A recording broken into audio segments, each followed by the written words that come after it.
The records wouldn't be in existence if it weren't for Love Overwhelming putting them together. So they're also specifically, the records specifically pertain to them, so they meet that second standard as well. You would concede, would you not, that the requester probably has no interest in seeing Love Overwhelming's name on the records?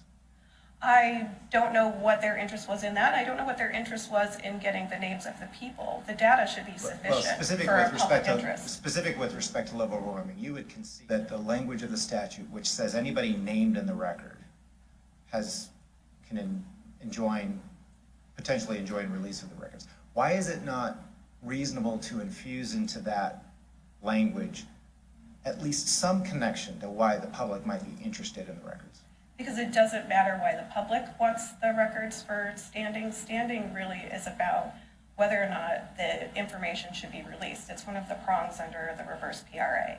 You get to standing, the person with standing gets to say what the exclusion is, and I think that the way that the legislature set up that statute is to help government agencies with their public records so that if there's an exemption, there's discretionary notice, and a person who is not subject of the matter can actually help the government with deciding whether or not that's going to exempt.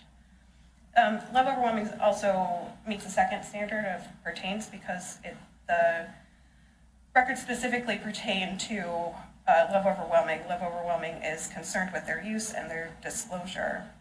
By reading additional language and meaning into the statute, the trial court used an erroneous and overly narrow definition as the basis to dismiss the case under the plain language interpretation.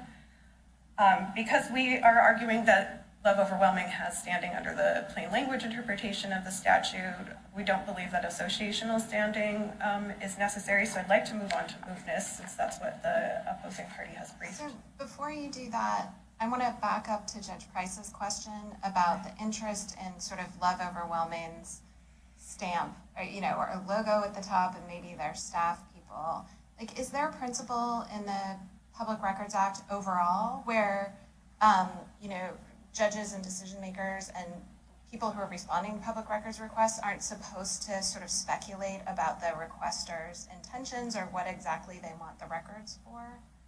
And does that sort of import into this analysis as well? So I think where the requester's interest would come into play is whether or not there is a valid public interest